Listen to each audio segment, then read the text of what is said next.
What's up, everyone? Today is Thursday, February 20th. You are listening to Outdoor Cats. My name is Bill, and as always, I am joined by my co-host, Chris Rabarge. Chris, how you doing? Oh, I'm hanging in. I am less sick than the last time that we spoke. And so I'm going to take that as a win. That's Less sick. that's a win in my book. Chris, hmm we have I think we can both agree and toot our own horns a little bit here. We're sharing an interview today that fucking just kicks ass and rocks. Yeah, it really does. I feel like having heard what you all are about to hear, I feel like I'm listening to a way better podcast, to be honest with you. This was a big get. Um, and a really cool sort of thesis the comparing 1978 San Francisco with 2025 Worcester Mm. via the lens of dead Kennedys. So as you saw in the description and title of this episode, last week we sat down with the historian Michael Stewart Foley to talk about his book about the dead Kennedys' first record, Fresh Fruit for Rotting Vegetables. The book that he wrote about it is part of that 33.3 series. It's really, really cool. It talks kind of just as much about San Francisco as it does about the dead Kennedys. So it was a really cool conversation. I listened back to it just before we're hopping on here to refresh myself and make some edits. And I was like, damn, there's like 3 essays I want to write based off of just like some of the stuff we pulled out of this conversation. Yeah, and if any of those things are making you be like, "Oh, I don't really care about the dead Kennedys," bad take. But also, you'll still like this interview. You don't have to. You don't have to be a study of the album or something, or have read the book, as I have not yet. It's true. I still got to get that to you. Yeah, it's all right. We'll get there. But yeah, this is a really great interview, and I think everyone will actually find it very interesting.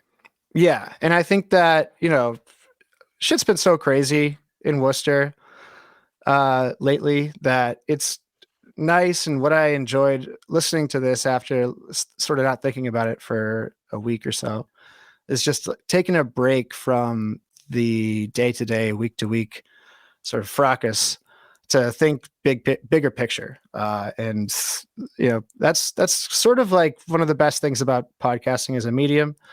And I think this episode does a pretty good job of it. But enough talking about it. Let's just play the tape. Yeah, here we go.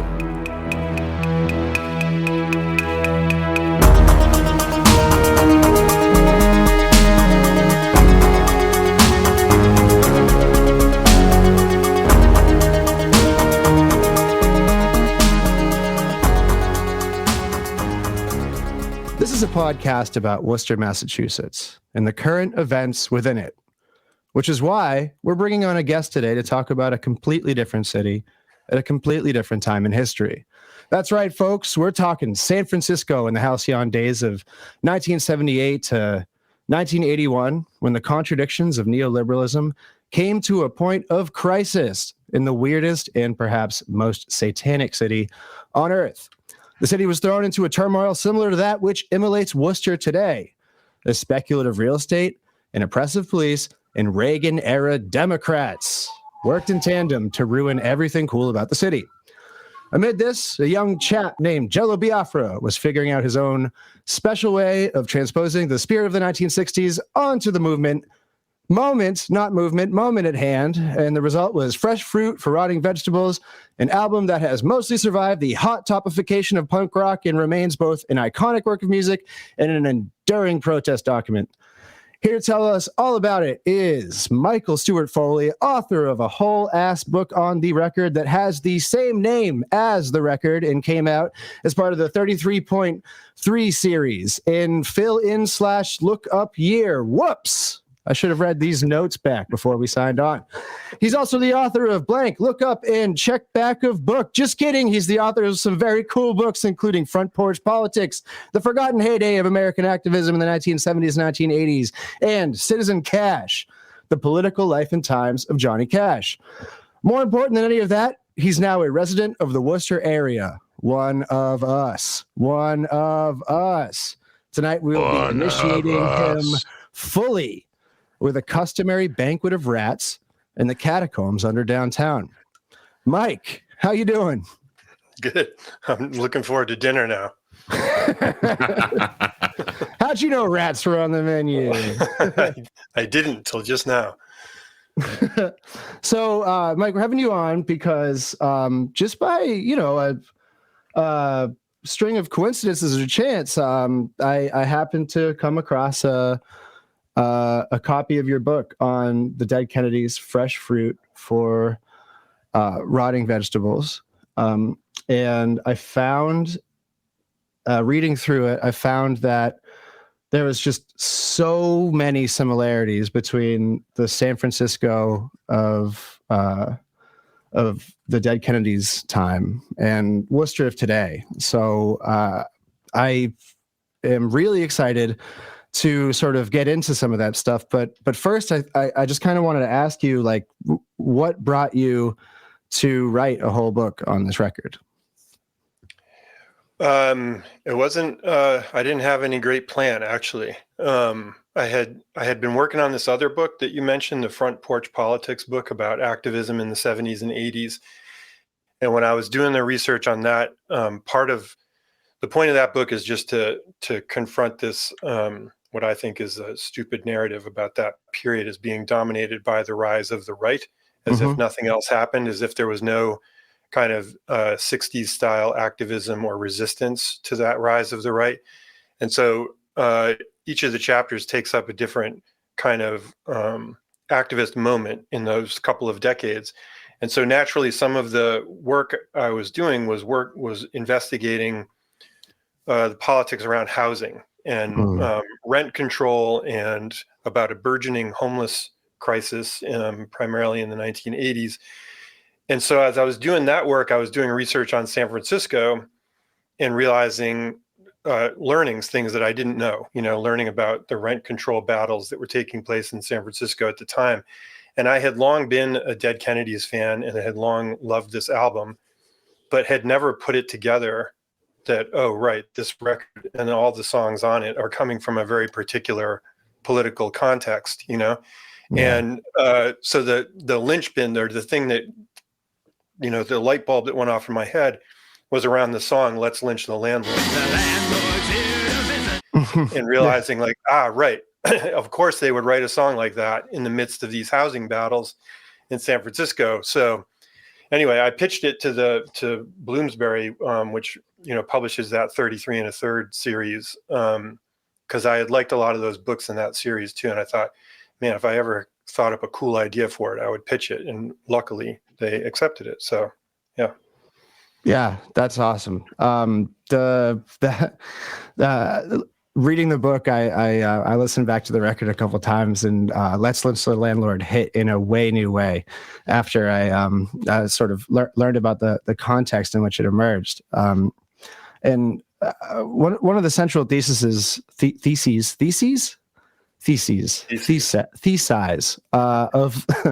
of the book is that, this is a great record, but it's also a protest document. And I think that is sort of a good place to start for thinking about, the Dead Kennedys in the context of that municipality. So, like, what to your mind makes it a protest document? Well, I think, this is part of my complaint about the historical profession, is that historians can be pretty unimaginative in the ways that they approach their sources. And so, like, what political means, like capital P political, can be pretty narrowly defined, depending on the historian. So they just go and look at, newspaper headlines and the papers that are left behind by presidential administrations and governors and senators and things like that. But if you want to understand the political culture of the American people, like that's expressed in many different ways, right? Like, and in ways or in documents that aren't often left behind to be stored in a library or an archive. And so I had been doing this kind of work on 60s kind of protests where activists were pulling out boxes of stuff from under their beds and in their attics, you know, things that nobody had seen, and realizing how valuable it was. And in the case of the punk scene in San Francisco, it's a lot of the same thing. You know, they produced their own kind of print culture, you know, zines and things like that. But then much of the political experience is coming across in the music itself, you know, in the lyrics that people are writing, and in the experience of going to the clubs and just being with your own people, with your own tribe, you know, producing art that's interrogating all the same kinds of issues, right, that are important to that culture or subculture. So to me, that record is, you know, in an era where it appears, if you read any of the mainstream historians, it appears like there's no youth politics at all. Like they're just absent after the 60s. Like everyone went home, you know? Well, they didn't, you know, as we all know. If anybody listens to punk and lots of other genres of music, there's ways that politics get expressed in other forms. And so that album to me is a vitally important political document of a particular subculture in a particular place. Yeah, I've always been fascinated in a bad way about the fact that there's this narrative in American history that activists, you know, there was this big, you know, activist moment in the 60s, and then I don't know, like in the 70s, everyone went home and did drugs and yoga or something. Which is not like entirely untrue, but it's not also definitely not entirely true. I think a lot about why were those movements driven a little bit more underground? I wonder, could it have been the assassination of like every leader in every radical movement in the late 60s and early 70s? Could it have been COINTELPRO? You know, yeah, there are reasons why things had to become a little bit more abstract and a little bit more tucked into its own culture. So yeah, I'm glad you brought that up. I appreciate it. Yeah, well, and I think, you know, it's natural. There's plenty of studies on this about how you know, activists burn out. You know, that the average, I think the average like sort of quote unquote career of an activist is about 18 months to 2 years.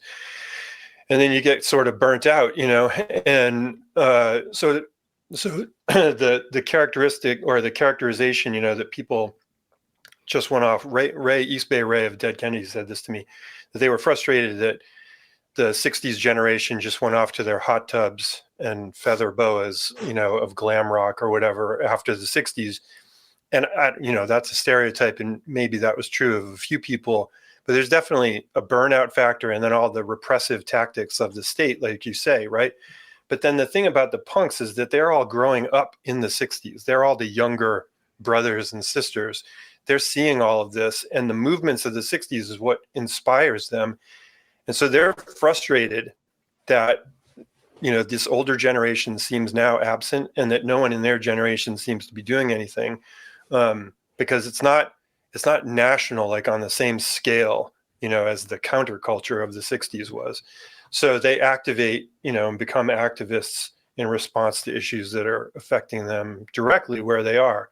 And now we know, you know, there's like hundreds of these like urban subcultures that are taking place all at the same time that weren't really coordinated and didn't even necessarily know that the others existed, but are super important to the political life and experience of the people living through it.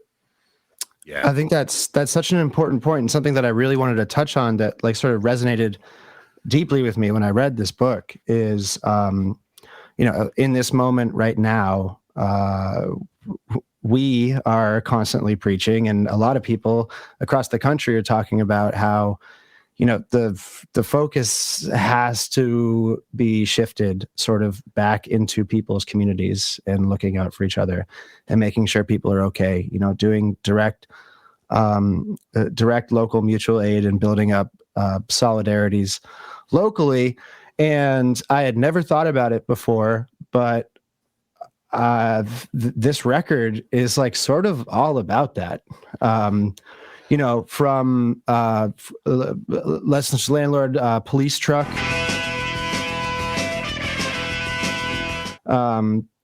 There is like a real sort of municipalist bent in Jello's approach to songwriting, and I guess I want to ask you sort of about what your like general assessment is there of how Jello was approaching sort of city level issues in his art. I mean, I think he was just kind of looking out the window and seeing what was happening. Then San Francisco, as you pointed out at the beginning, was going through this kind of insane period in the city's history at the time, where you had this kind of burgeoning right wing which is personified by like Dan White, the city supervisor, who later goes on to murder Mayor Moscone and Harvey Milk. So right. Yeah, I was going to say, I remember that name from somewhere. Yeah. Dan White, the Twinkie defense man. Exactly. The Twinkie defense guy. Exactly. And, but he represented like a kind of minority conservative, back to traditional values kind of community in San Francisco. And that was deeply aligned with the real estate interests and the police department. Right. And so Biafra is there as a young man. He's like 20 years old, and he's part of this punk scene that's feeling some of the repressive arm of Mayor Moscone's successor, Dianne Feinstein. And he's just kind of reacting to it from the perspective of his community. Later, like that record doesn't come out until a couple of years later, but when it does, it also includes a wider critique, that goes out to like American foreign policy and public apathy about what the United States is doing in foreign policy. But it starts really with examining the power dynamics in the city, Yeah. That's I really love that the sort of extrapolation from like the local looking out the window to like the pointed critique of the Zen fascist, which you spent a good amount of time on, and I found really interesting. Since this is a Worcester podcast, we have to talk about it. We have to talk about the Abby Hoffman factor. And you do situate Jello's politics and sort of approach to the nexus of art and politics as being in the yippie tradition. I actually have a line here that I got to read because it's so good. It is important not to overstate the yippie influence on Biafra. Although he has said that as a kid he admired Hoffman and that he, quote, would have made a great punk rocker, he also notes that he, quote, never knew that much specifically about him except that he annoyed all the people that annoyed me and was very skillful at it. Which is just like respect. That is the defining legacy of Abby Hoffman. Our greatest cultural export is that he was just famously annoying to all the right people. Right. Yeah. The enemy of my enemy. If you can annoy and frankly, anybody who annoys my current enemies, I love them. Keep doing it. Keep annoying them. Exactly. But no, I'm just wondering how you see that sort of continuation from the yippies through San Francisco punk rockers and Biafra. Yeah, I mean, I think the key is that there was a healthy appetite for pranksterism, in the San Francisco punk scene, and that's pretty directly connected to the yippie impulse, right? They didn't go like, even though they might fit the definition of, you know, a new leftist or the younger brothers or sisters of new left activists of the 60s. Their approach to political engagement leaned hard on satire, you know, and parody and pranksterism. Like Biafra came up with this, you know, one of the first zines, really influential zines in the American punk scene was Search and Destroy, which only put out like 11 issues, I think, in the late 70s. And Biafra wrote for it. And he had this whole column and this whole concept of creative crime. And it's basically like an extension of the yippies, you know, of like just pulling pranks just to mess with these people and to expose the absurdity and the immorality of what they're doing, but in a way that's kind of accessible to the public, like isn't so serious, you know, that it turns people off, that the pranks can kind of draw people in with their humor. So when I first was interviewing or approaching Biafra about an interview, even before I got around to talking with him, he had suggested that I talk with this guy, David Spainer, who had been an actual yippie and was later the manager of the Vancouver punk band, the Subhumans. And Spainer was really clever about that because he promoted the Dead Kennedys when they went to Canada, on the West Coast anyways, all the time. And he very much saw this kind of deliberate connection, you know, with what he called political pie throwing, right? That's what Abbie Hoffman was good at, and that's what Dead Kennedys were good at, among others. Any examples of that come to mind? Asking because I might want to rip them off, you know? Well, I mean, Biafra's greatest prank was running for mayor, you know? Oh, yeah, we got to talk about that. Right. So Biafra runs for mayor. Is it against Dianne Feinstein when Dianne Feinstein was the mayor? Yes. Yeah. So Dianne Feinstein had become mayor when George Moscone was murdered by Dan White, right? So crazy. She was the president of the Board of Supervisors. And in the city charter, it says that the president of the Board of Supervisors is the successor in the event that the mayor dies, right? Or resigns, I guess. But then she's running for her first term now as an incumbent in 1979. So like a year after Moscone was killed. And Biafra and a lot of other people also run for the office, but he gets enough votes that he forces a runoff, because if it had just been left as a kind of two major candidates, Feinstein and this other guy who's more conservative and also had the backing of, you know, the downtown real estate interests, then it would have just been a typical San Francisco election. But Biafra gets involved and wins like thousands of votes in a city where punks, you know, numbered in the hundreds, maybe. So there was some appeal of, you know, of his candidacy beyond even his natural young punk constituency.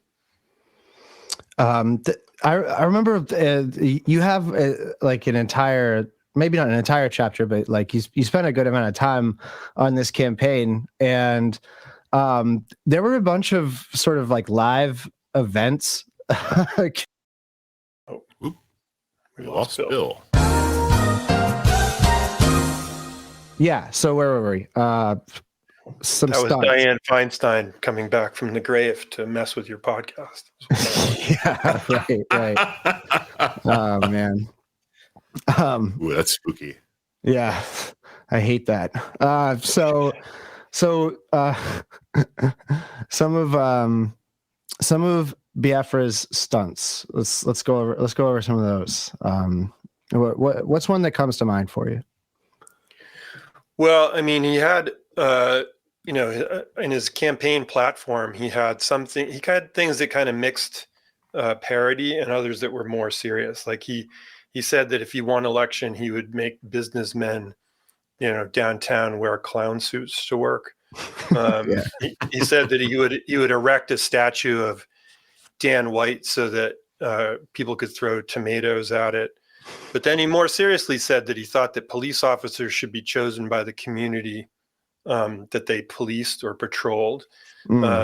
He thought that all of the vacant buildings in downtown San Francisco should be made available to the homeless, which, at the time, this was just the very beginning of the homeless crisis that would come in the 1980s, and which now Yeah. seems quaintly small by comparison to what we have today, but he was kind of out ahead of it in terms of focusing on the real estate industry, especially the corporate dominance of downtown San Francisco, and the coming tourism industry, that Feinstein was very much promoting. Right.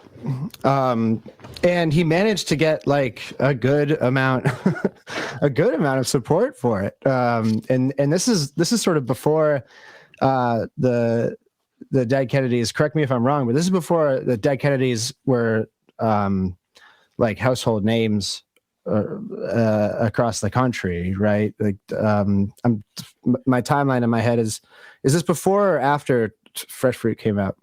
It's before Fresh Fruit came out. Yeah. So it's they first started playing in the summer of '78, and this is the fall of '79. The album doesn't come out until 1980. Right. They're not super well known outside of San Francisco, and even in San Francisco, when the mainstream news media would cover them, they made him out to be a crazy person. This guy, and they had footage of him singing "Drug Me," from the stage of the Mabuhay Gardens, like he was just some complete lunatic. Right. But of course, but things there isn't a message in there or anything. Right. Exactly. Yeah. The idea is actually still a really good idea of the cops have to be elected. Is like, that's like so outside the Overton window that it's hilarious, but like, yeah, they should actually. Like, why aren't they? Right. And I mean, it's hard to not look at what was happening in '78 San Francisco and what is happening in 2025 Worcester as sharing a lot of themes. Gentrification and high cost of housing, being ushered in by like a real estate friendly Democratic administration, sort of a revanchist right, and a police force that is increasingly oppressive and indignant about their role in the community. Cuts to education, and on the sort of theme of the moment right here, gays and lesbians being targeted for dismissal from public school jobs. So we have a sort of homophobic and transphobic texture to layer on top of all of that. And it's like, damn, am I talking about '78 San Francisco, or am I talking about the Worcester of today? And you wrote about the America that it indicts, it being the record, still exists. And I want to sort of stick on that for a little while, because I think that there's some really interesting ideas here about '78 being like a real inflection moment, especially for cities and the way cities are governed, that like we're still living in the long tail of that. But I guess first I'd just ask, like, when you said that the America indicts still exists, like what did you have in mind? Well, a lot of those things you just mentioned, I think that in the post, sort of deindustrialization era, right, that this approach that San Francisco embarked upon in the late '70s through Dianne Feinstein's mayoral period and beyond was to throw all of their weight behind real estate and tourism, right? Like that this if you're not going to bring back manufacturing jobs, right, that this is the economic way forward. And how many cities are still doing this to this day, right? Because you're still faced with, no matter what Donald Trump says about trying to bring back manufacturing jobs, like all of that, was hastened by NAFTA in the early 1990s and isn't going to be reversed anytime soon, if ever. And so you have cities that are basically committing to this same kind of model where it's like, it may not be just like San Francisco with the emphasis on real estate, and we've seen how that's turned out, or on tourism, but it's, universities and hospitals. Like there's a few kind of key cards that, that city administrations play. And what nobody points out in the mainstream press is that there's a tremendous cost to this, and it's the dispossession of the city from the longtime residents, right? And that's what appealed to me about these punks, was that even though so many of them were so young, like in their teens and 20s, they anticipated what was going to happen to San Francisco, like what's come of San Francisco now. They could see that the city was being taken from the longtime residents, from the diverse population, that made up the citizenry of San Francisco, not to mention the artists and the musicians. Like you go to San Francisco today, there's practically no punk clubs left. There's nobody can afford the rent, right? There's not even in the East Bay anymore, because that's where it first moved to, and now it's gone. Like people are moving up to Sacramento now, So yeah, I think that's the problem. Is it's the same recipe and you get the same result, Right. And now everyone in San Francisco is a rationalist. And they're just posting on Discord. And having nationwide killing sprees, allegedly. Allegedly. Yeah. Yeah.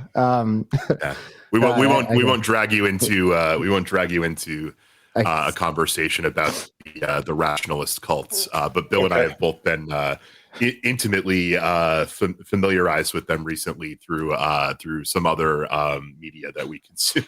Yeah, really. I'll send you some stuff after. It's kind of it's kind of nutty. But the way that I'm seeing, like what you just described, and I don't know, I'm going to throw a theory by you. Could it be that like this neoliberal style of city management that comes at the cost of disenfranchising could be something that was maybe developed like in San Francisco and then exported globally?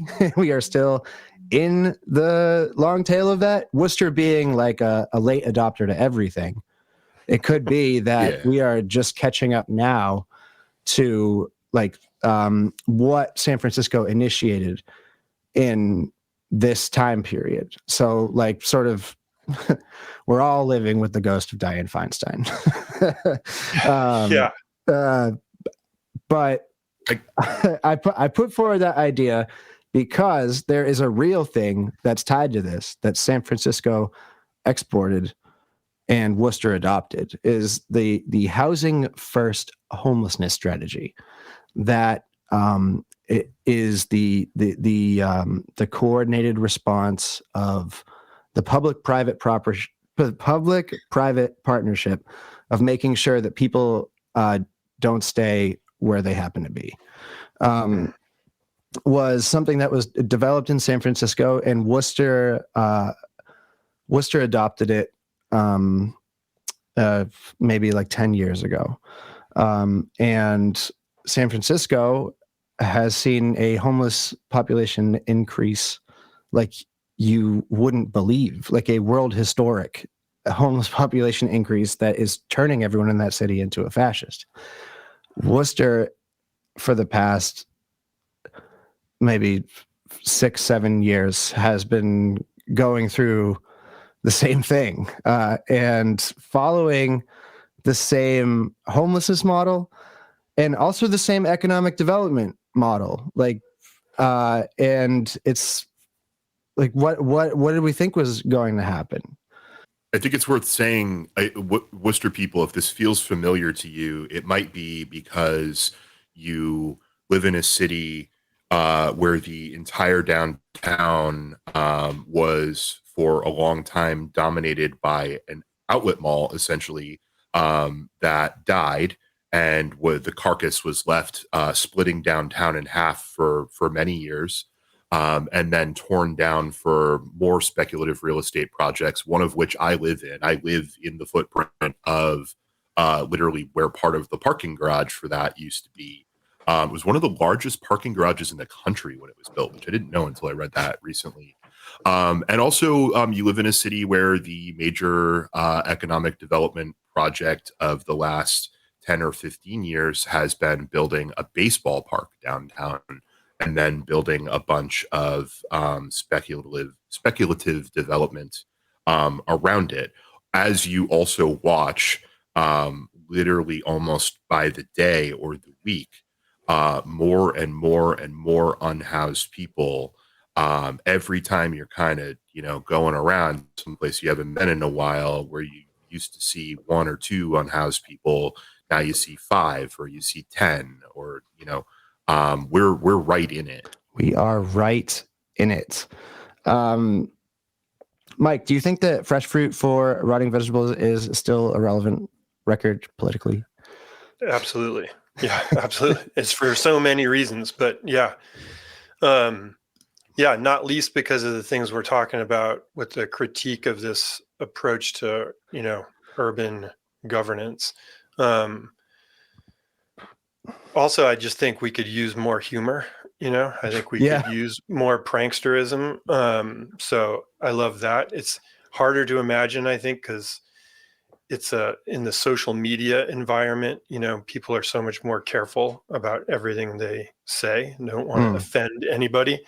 Like Jello Biafra wanted to offend people, right. and still does, so yeah, I think it's totally relevant. And on the foreign policy stuff too, in I think Holiday in Cambodia, and even when you get drafted, even though there isn't much of a draft, like the basic critique is right on, Yeah, I would agree, but I want to return to the pranksterism, and because here in Worcester we have budding little sort of leftist movement, I guess you could call it, intersectional group of people that has been trying to do something about like the mediocre and ineffectual city council we have, and sort of reclaim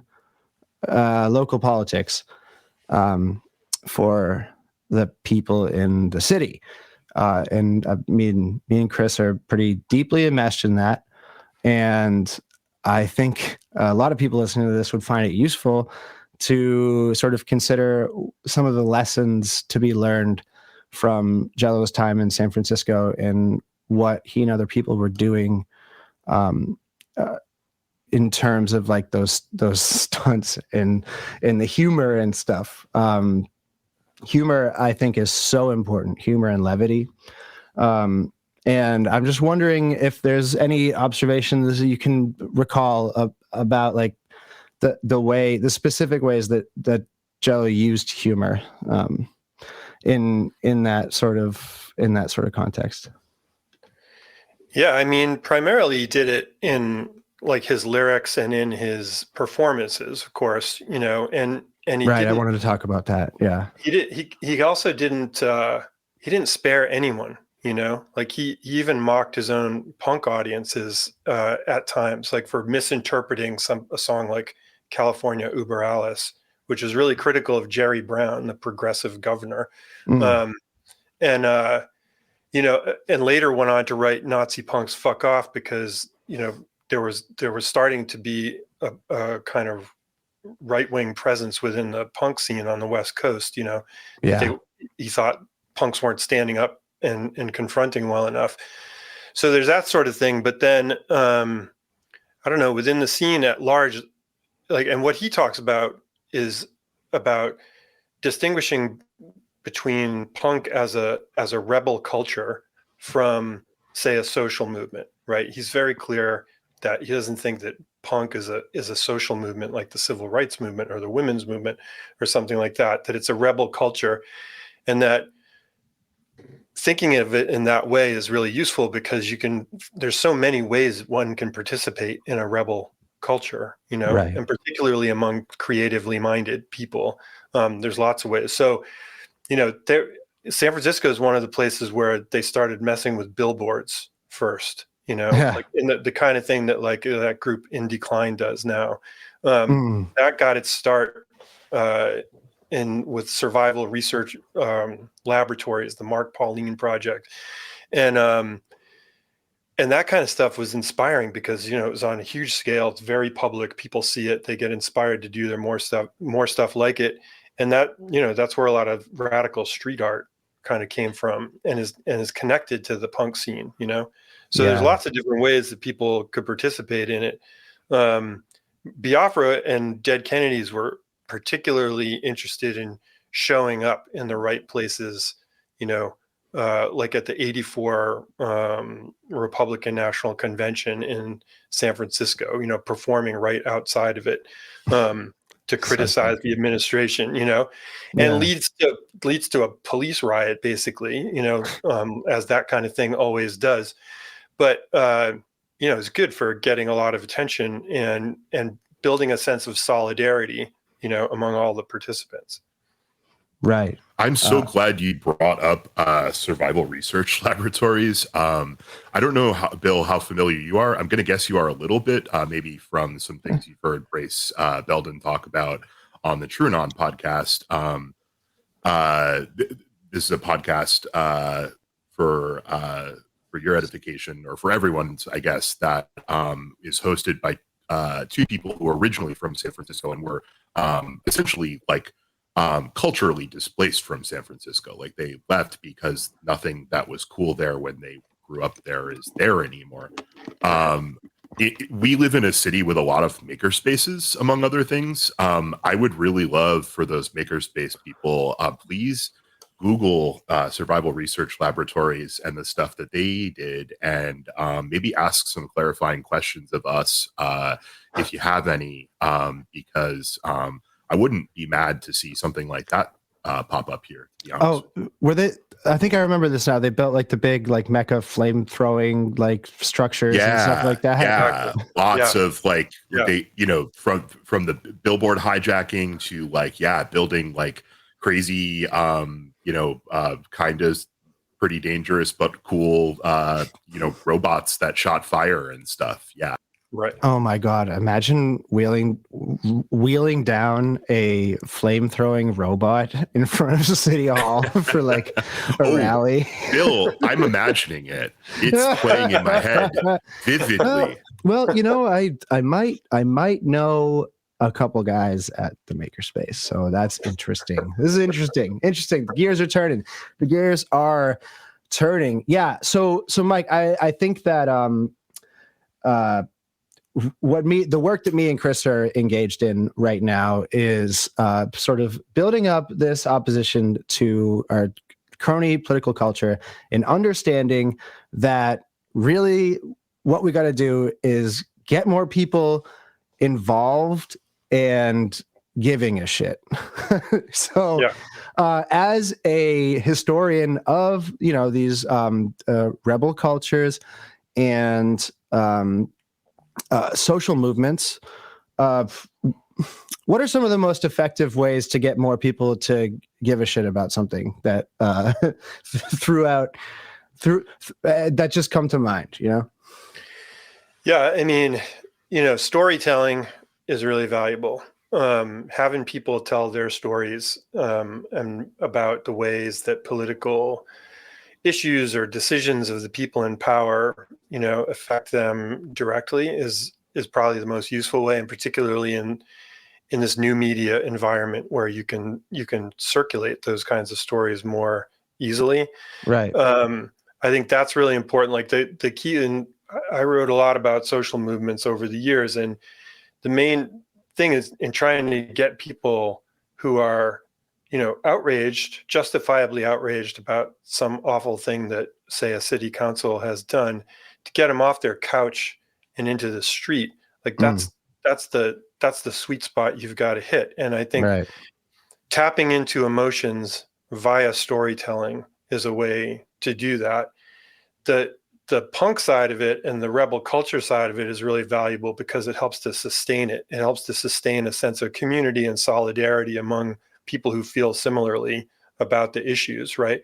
And particularly if you're feeling isolated and you're not sure that there's other people who feel the same way as you do, well, going to like a punk show where there's a band that plays this kind of music and it's filled with a crowd of people getting into it in the same way that you are is enormously heartening, and makes you feel like you're not alone. Like a lot of people talk about punk and how they got into punk by saying like they found their tribe, and like a rebel culture is useful for that, is useful for like waving a flag, like here's your people, here's your tribe, come be with us. If you feel the same way we do, come be with us, and we can work together to not only change the shitty mainstream culture, but also in the process build up our own, micro model of the culture that we want to see on a larger scale, Right.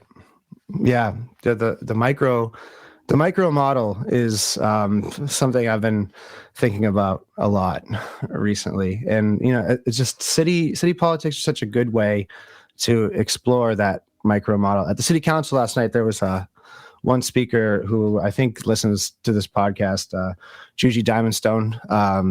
She addressed the city council, but she goes, this is to the city council of my dreams. And then just started talking about like a future city where shit works right and everyone's taken care of. And I just thought it was such a fun little rhetorical device to be like, I'm not talking to you guys. I'm talking to like basically the opposite of you guys. Right. But yeah, it was really cool. It was really cool. It was really cool, especially coming from someone like Juji, who goes by alternately Juji or Judy, but someone who's been in the city a long time, and is still talking to the city council of her dreams, which is I think a testament to the city council, but also like a testament to the strength of her dreams. Right. And also the city's rebel culture. Like there has been an activist culture in this city for a long time, and punk culture. I mean, that's the reason I'm in the city in the first place, is I got pulled in by the music scene.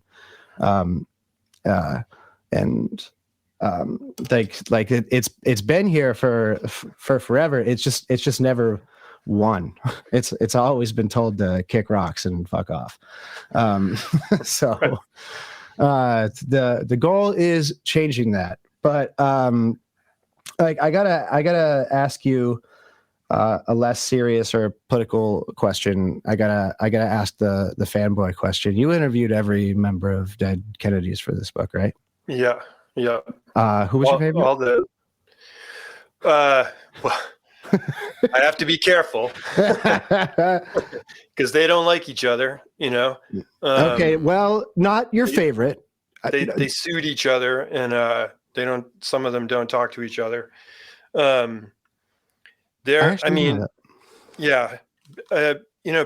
is, to me, it was very interesting because the three of them, right, who were still around that made that album, all came from particular political backgrounds, and were all really fantastic and generous with their time and helpful, to me in the project. Like I couldn't have written the book not the book I wanted to, if they hadn't agreed to sit down for an interview. And Biafra is like notoriously like most difficult to deal with. He's a very prickly kind of personality. But he was also,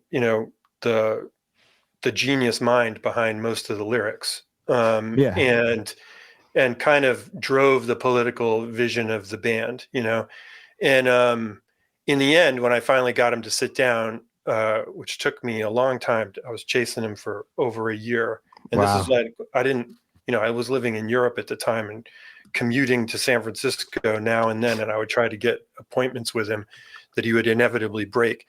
And then when I finally did, I got him at a friend's house at like 12:30 at night, and then he didn't stop talking until 5:30 in the morning. Wow. And it was unbelievably helpful because he just downloaded everything, and it was a really super rich conversation that helped me frame, my ideas a lot better in the book. So, Damn. yeah, I mean, he's and I think, what's admirable about him, those guys are all still have really great politics. They're still pretty outspoken.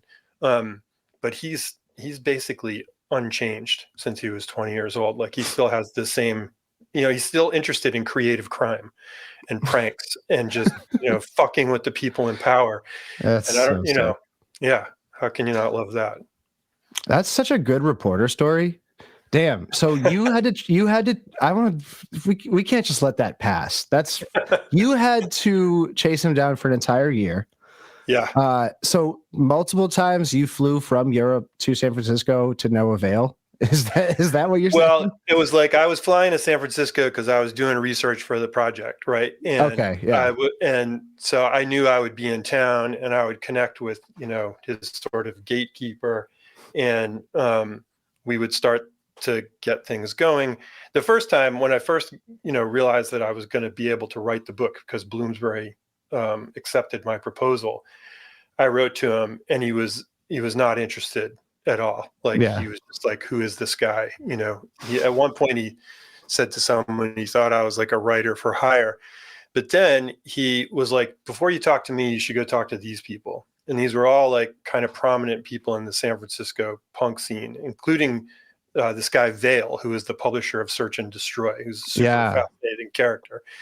And I think that was almost like a test of me. I don't know if he like thought of it that way, but I went and did like serious interviews with these other people, and then they clearly talked to him afterwards, and he, I think, maybe started to take me a little bit more seriously. But then still I remember one other time where I was supposed to have an interview with him, and I was like, on my last day, I was flying out like that night, and it just didn't happen, so then I just had to keep being persistent. And this happens because now I've interviewed a lot of artists over the years. Like, it's a special conundrum having to chase people, who are kind of celebrities, Sure. Yeah. So anyway, so they have a lot of demands on their time too. There's a lot of people coming at them all the time. Yeah. So I just love that. Like, you had to basically just keep at it until you met him where he was, but then once you get him talking, he's just not going to stop. That's crazy. No, it was amazing. And even that time, had also been postponed on that trip. So it was the last night that I was in town. I was flying out at like 11 o'clock the next morning, and he kept pushing the time back because he was coming back to the city from somewhere else. And I finally got him at, like I say, after midnight, and then he left at 5:30 in the morning. I slept for like 2 hours and then went to the airport, Yeah. Good. So did you come across any of the like original Search and Destroy zines, or are those preserved somewhere? Is that like, because now I'm just asking personal questions, I guess. Where can I check those out? Yeah, I have a complete set of originals that I bought from Vale himself. He still sells them. He has like some stash of them, I guess, because he does these like kind of punk book fairs and stuff in the Bay Area. Sick. And he'll still sell them. He went on to like a whole publishing career with Research Publications, it's called. And he sells lots of books, stuff that he's edited and written himself. So yeah, they're still out there and available, but I'll loan you mine if you want to read them. That's awesome. We'd have to wear special gloves or something. With a glass case. Yeah. Exactly. Turn it in with tweezers. I'll take him to the American Antiquarian Society and be like, Can you guys just do whatever you do regular with this? If I spill coffee on this, I basically have to move out of the country.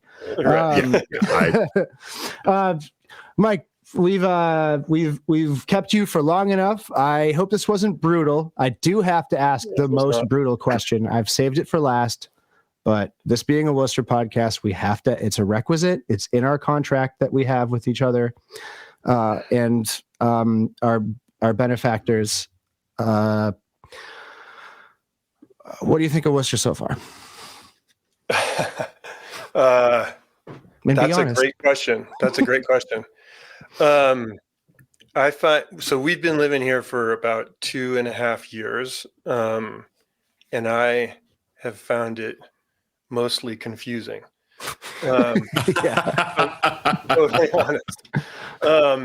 Part of it is like we were moving back to the States from being in Europe and having to find a place, like looking for a place to live from overseas. That made it complicated. And friends of ours who we knew from New York when we lived in New York City had moved up here for work and told us there was a good school district in the Wachusett school district. So we got a couple of middle-aged kid or middle school kids that we were bringing home to the States. And so we moved. We live about 500 feet outside of Worcester. And I think my first surprise was I didn't understand all the Trump signs in the middle of Massachusetts when I first moved here. That was confusing. Yeah. I didn't understand the Confederate flags that I see when I drive out to Rutland, I was like, what the hell? In the cradle of abolitionism, you have these assholes with Confederate flags. Yeah. So that was confusing. And then also Worcester, I think just we read about it pretty soon after we got here, that it's the second largest city in New England, which I was surprised by because it doesn't feel enormous. I think the Seven Hills and all of that makes it seem more kind of sprawling, and it doesn't have a downtown, I don't know what, Hartford or Providence or something. Right. And also I was having a hard time getting a read on the political scene, but then I think I told you previously, we volunteer at the Mustard Seed once a week, my kids and I. And that's been really helpful to getting to the lay of the land in the last year. And now through talking to you guys and learning about your rebel culture here, I feel like I'm starting to find my tribe. So I'm excited about that. Yeah. I just was going to say on a personal note, I'm so glad that one of the places that you found to land first was the Mustard Seed. It's a place that is super near and dear to my heart. I've periodically volunteered there over the years. And Mike Benedetti, who I'm sure you've met, is, if you're going to meet somebody who represents a lot of cool weirdness in Worcester and a lot of amazing do-gooderness and the heartbeat of the Catholic worker movement that we have here, which was not something I was familiar with until I moved to Worcester. The entire culture of Catholic workers, which is a worldwide culture. That's such a great place to find it and meet so many interesting people. Yeah, in fact, Mike is the reason that we wound up at the Mustard Seed, because I knew him years ago when we were living in New York City. Mike and I were both organizers for Witness Against Torture in the campaign to shut down Guantanamo. And that came out of the Catholic worker movement in New York and in Washington, D.C. We would see each other, once or twice a year. I don't even think I knew that he was from Worcester, but when I told one of our mutual friends that we were going to be moving here, he was like, hey, you should connect with Mike because he's he volunteers and basically helps run the Mustard Seed. So that's how we wound up there. And as you say, super valuable experience, for me and my whole family, for in trying to get the lay of the land here. That's awesome. So cool. Yeah, you probably have been talking to the number one guy you need to talk to understand this place. He knows just about everything. He's probably never brought it up to you, but I used to do a zine / website thing called Happiness Pony. No. That has some truly amazing journalism on it. Happiness Pony still exists. They still put it out? Oh, yeah, shit. So pretty recently I've seen it. Yeah, I thought they stopped doing it. All right. Well, Mike, we got to send you. I don't think so. Pony. We'll track it down. Yeah. Yeah, that's really good. Really good stuff. Also, for a long time with folks that people who watch the council stream will be very familiar with, Brendan Milliken. He and Brendan did the 508 podcast for a number of years. Was really kind of set up more as a video radio show, but it's an incredible ephemeral documentary piece of like lots of the other struggles that we've had in the city. They would talk about current events in real time, much as we do on our main podcast, and interview the people who were involved, much as we do. And they're all on YouTube, and they're a very, very interesting historical document that I go back to from time to time to actually be like, oh yeah, I remember what that was like when that was happening. Right. Cool. Right. That's the ready for this callback. That's the sort of primary source that historians would be quick to write off. Exactly. That's a political document right there. Exactly. That's a political document that no one's paying attention to because it's just up on YouTube, you know? Yeah. Mike, thank you so much for taking the time to lay all this out with us. I'm wondering if you have anything that coming up that you want us to check out, you want people to check out or attend.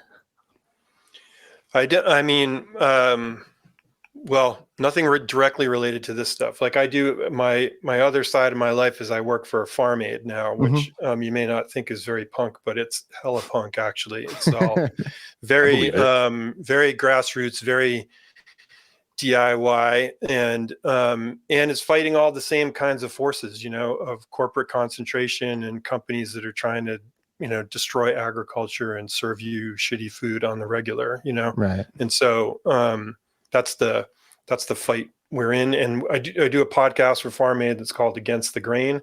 That's kind of cool because it mixes in, you know, Farm Aid type artists along with a lot of organizers and advocates and farmers and people who we meet through this extended community. So that's kind of the main thing I work on at the moment. I am eventually going to write this other book on San Francisco punk politics, but I've been having a hard time finding time to carve out writing time, you know. Brother, don't I know it. All right. Against the Grain. We'll put a link to that in the show description. Awesome. Mike, see you around. And thank you so much for coming on. Yeah. Thanks so much for having me. It's been a blast. Yeah. I'll see you when we go deface some billboards or something. Yeah, hell yeah. Oh, wait. We got to talk about this thing that I didn't masterfully weave into the interview, but you were on the front page of the New York Times, right? You mean with the Guantanamo stuff? Yeah.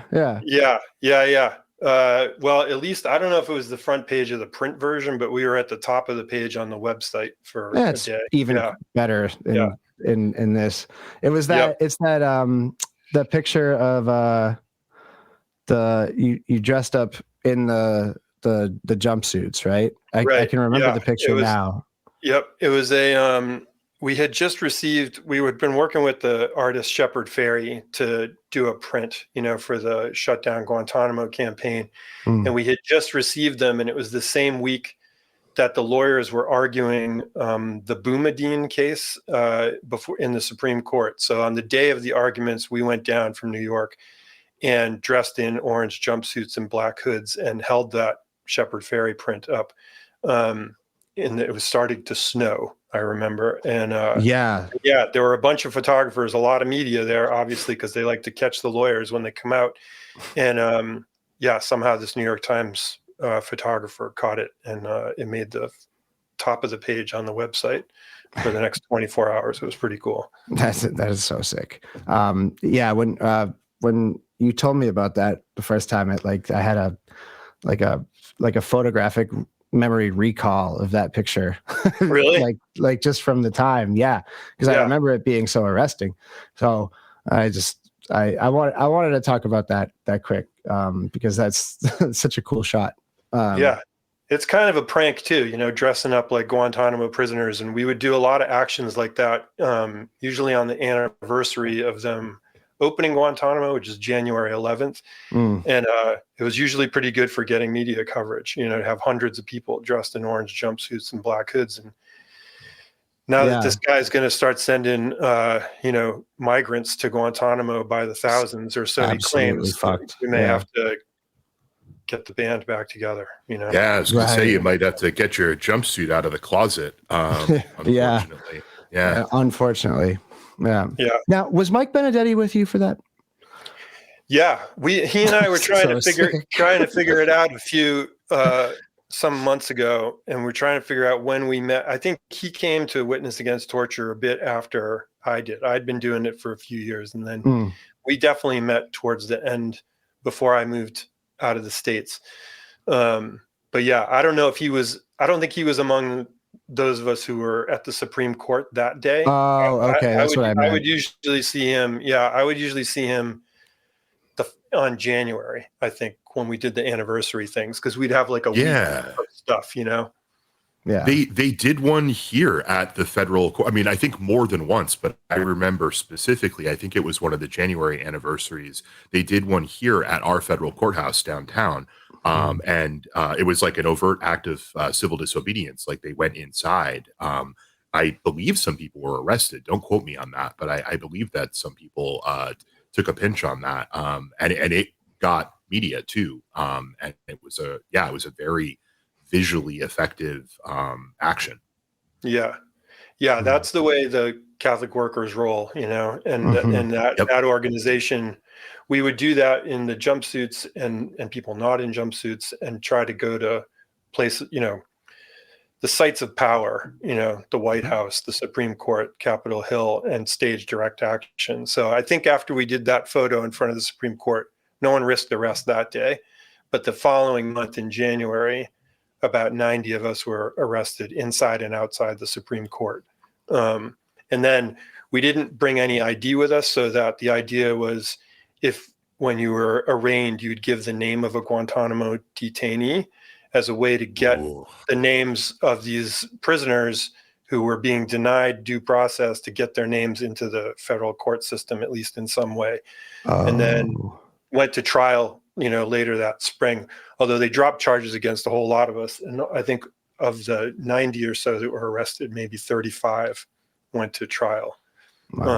So yeah, it was pretty intense times, but maybe we're up for some of that again.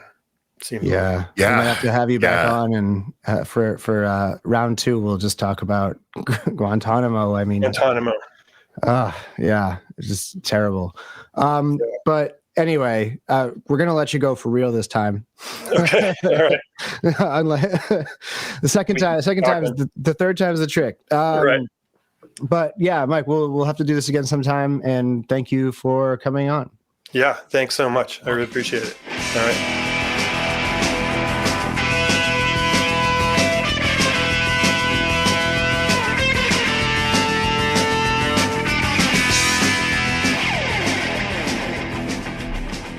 So, Chris, I actually didn't even talk with Mike or explain at all, like, how it came to be that we were doing this interview. Crucial oversight.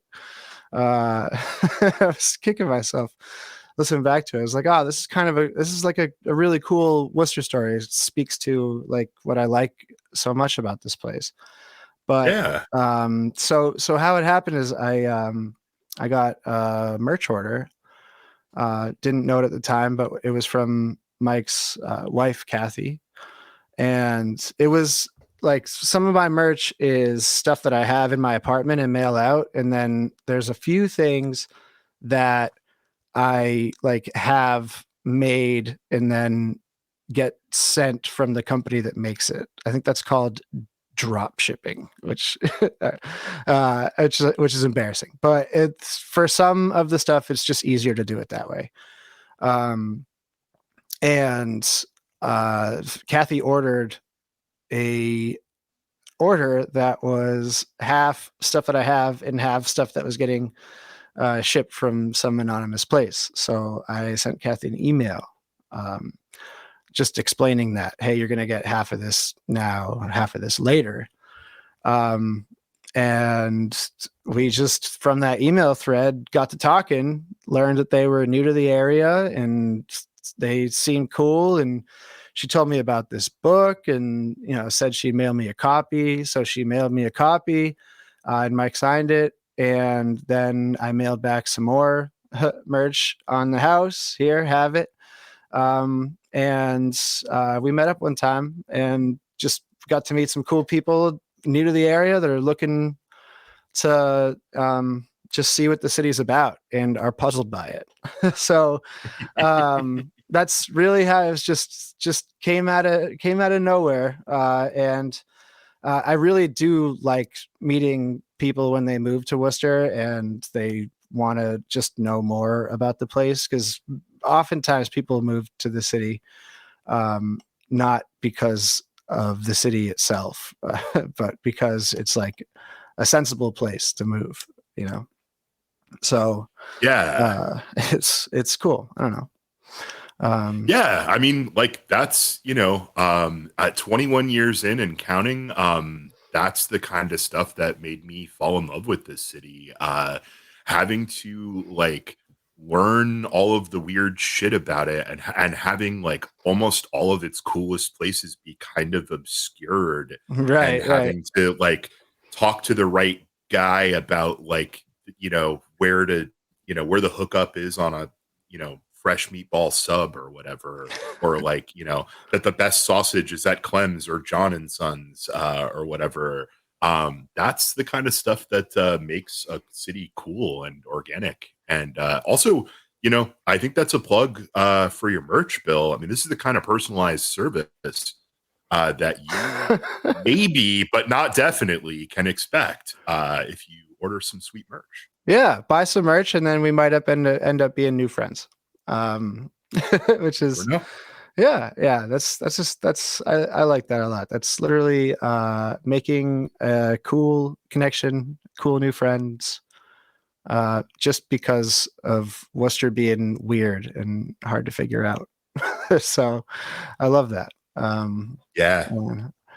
And that I can't stop thinking about the long tail, the ghost of Dianne Feinstein, and how every city in America is just living in that. I got to read more about that moment, because I found it so fascinating, and just ringing so true to Worcester. But I actually, as a direct result of doing this interview, Erin and I, my wife and I, just rewatched Milk. And I don't know if you've seen it, or if you have seen it, if you've seen it like recently. Put that on the list of like the San Francisco study stuff you're going to do, because Milk is a fantastic film that really like captures the point in time just before what he's talking about. Like, right. Spoiler alert, it ends with the assassination of Harvey Milk and George Moscone, which happened because you listened to this interview. So yeah, highly recommend it. Yeah, that's going right on my list. I think that's going to be that's probably something that I watch tonight, honestly. But yeah, I don't know. I think that's a good place to leave it off. Or Chris, you got anything else you want to talk about?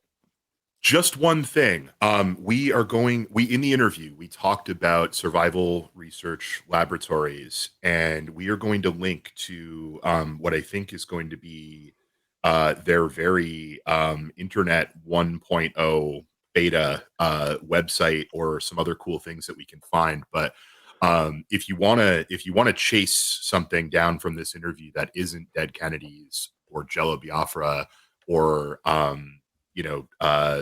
rapid gentrification of a city, check out Survival Research Laboratories. It is like some of the coolest shit I've ever seen.